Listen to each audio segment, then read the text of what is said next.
Okay, one of the things that you'll notice in my book is troubleshooting. Every one of my DVDs, I have two things, cue aids and troubleshooting. Now, can you guys, I got a question for you. What could go wrong here? Can you potentially see a problem here? What could go wrong? What would be a problem that you would have? Good, shoulder in on you. Good, I'm glad you brought that. It was number one if you look at my book under softening thing. What's number one? Okay, stop for a second. Okay, let's say for an example, I'm leading the horse, right? Now, how does bridle work help you on the ground? Remember, we're working on transitional cues for what? Saddle work, right? But it has secondary. You cannot train a horse and not have something else affect something else. What's the thing that affects it is your groundwork. Watch it. Go forward. Now, if my horse, like you said, shoulders in on you, who has ever had a horse shoulder in on you? Okay. So what am I going to do? Think of this. Here, stop for a second. Okay, good. Oh, okay. Think of this as a water faucet. You turn on the water faucet. You have a hose. So you have this hose with water. If you pinch off the end and you keep the water running, the energy's got to go somewhere. Where does it go? It usually goes out the weakest point, right? Same thing with a horse. When you drive a horse from the hind end and you put a barrier, now your hands is a barrier. So in other words, when we pinched off the water hose, right? Go forward. When we pinched off the water hose, aren't we doing the same thing right here? We're creating a barrier. We're saying the only way the horse can bend is if there's more energy coming from the hind end than what we do when we stop here. So we stop here, but the only reason she can bend is because she's driving in. So what happens is, how do you stop? It goes back to the Randy, get to the question. It takes forever to get to the question. You want the shoulders to go where? Not into you, but away from you. So if you drive the hind end and you bend the nose, the energy's got to go somewhere. Where does that energy go? Goes out that shoulder. Isn't that what you want? Because why? What happens is, when you have a horse, let's go back around again one more time.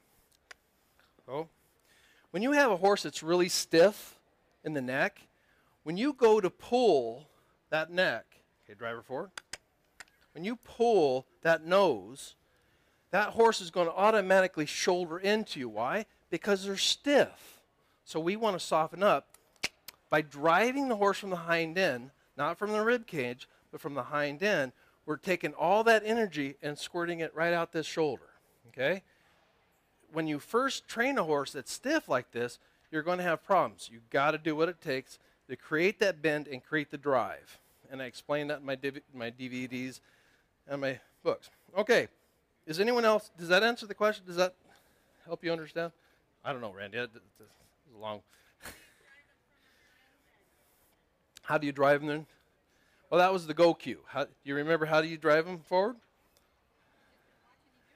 I've been doing it. Now, she's a finished horse. I know I don't have one jumping out of the round pen anywhere here. But I usually use a verbal cue first, okay? And then I back it up with what? With whatever it takes. So I have a dressage, well, kind of a dressage whip. So I know that I can tap her here, and if I tap hard enough, she's going to go somewhere. And I don't care where she goes, as long as she goes somewhere. Because if she gets her feet going, guess what? I can redirect those feet anywhere I go. Let's say, for example, if a horse was scared or nervous, and you have to feel your horse. Some horses are more energetic, like, say, an Arab. I'm being generalized. I love Arabs. I know lots of lazy Arabs. But if you take a horse with lots of energy, okay, you're not going to tap as hard, right? But you got a lazy, fat quarter horse, kind of like this one here. Thanks for getting her nice and fat for me. No, she's actually pretty good. She's just right. But anyway, if I get a lazy horse like this, she's not, I don't know, is she lazy anymore? She's not too lazy. She's all right. She's meaty. She's on the scale. She's like number 5. Anyway, so you just got to put more pressure and drive them forward, okay? So every horse is different. You have to adapt to that horse, right? If this horse is jumping out of its skin right now, guess what? I'm going to put this back here. Okay? If the horse is on a trailhead and he's worried about something, I'm going to take that energy and do what with it? Create this groundwork, right? Okay. Any other potential problems that you could see with this? If the horse is too good question. I was going to deal with that one, but I ran out of time on the first one. You don't care. Because why? Why don't you care if the horse is too fast? No, because you got forward. You have energy. You can't teach a horse that won't go forward. So if you got a horse that's too forward, who cares? Just do the exercise. You think that horse is going to be too fast for too long? Yeah. Oh, longer than you, right? Yeah. They won't outlast me, I'll tell you what. Okay, what? Okay, let's just do it real quick in a trot.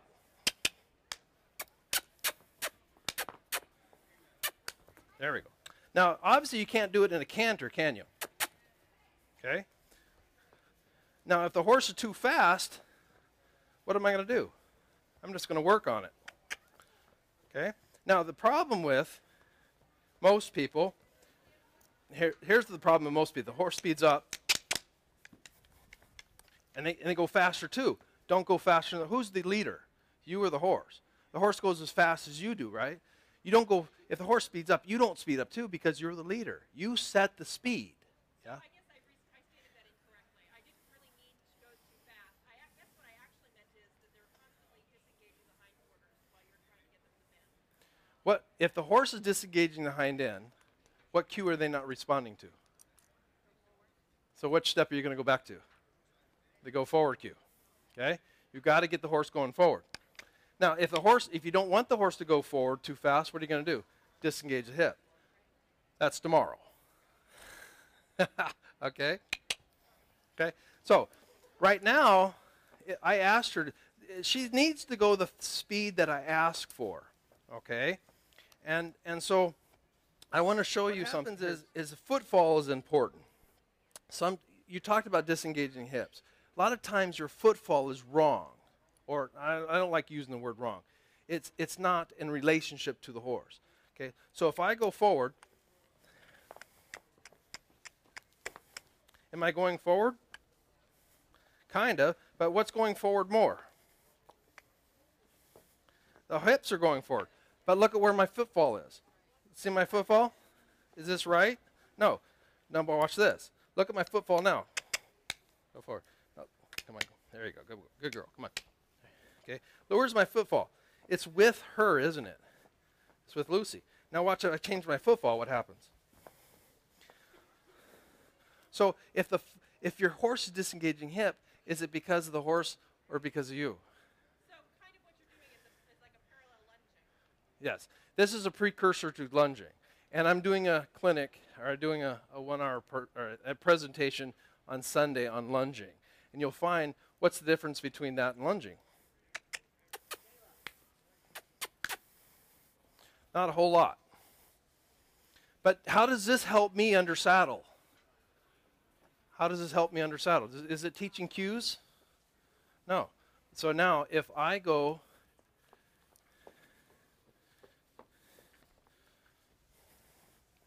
under saddle,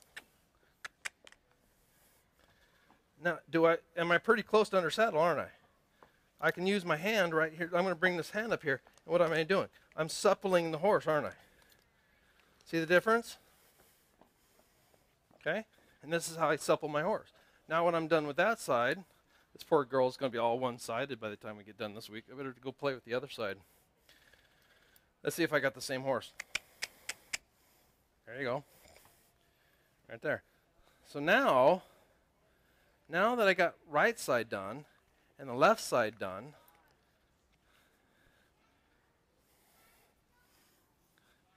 if I had another rein, there's your collection right there. There's your collection right there. Okay?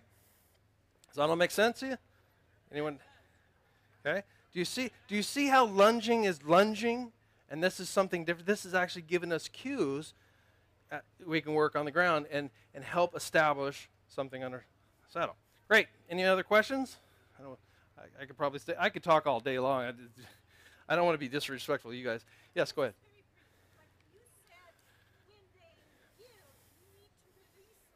Yes. There's a term that I use called the yo-yo effect. Okay? What happens is the horse goes, okay, I give it to you. Okay, I'll give it to you. Yeah, okay. Okay? You get this yo-yo effect. When I collect my horse, I want a horse that's going forward. He's collected. If you see my booth over, you'll see Carbon. Tomorrow you'll see Carbon. He's collected. And do I have contact? Yeah, I have contact in his face because why?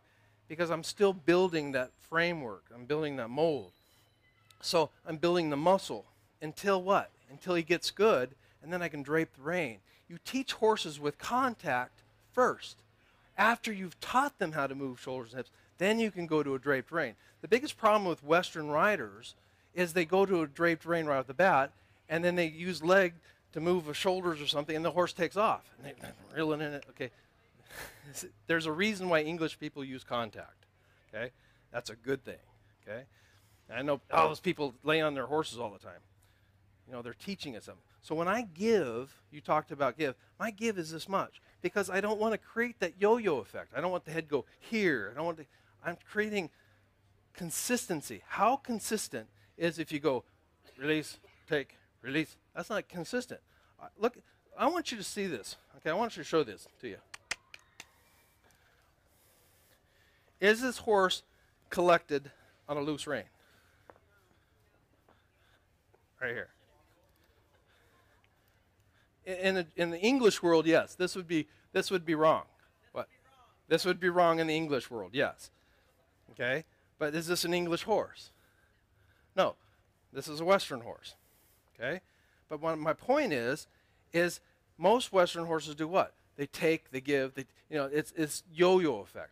But look at, I want to show you the consistency. Go forward. Look at, you don't see a yo-yo effect. Okay?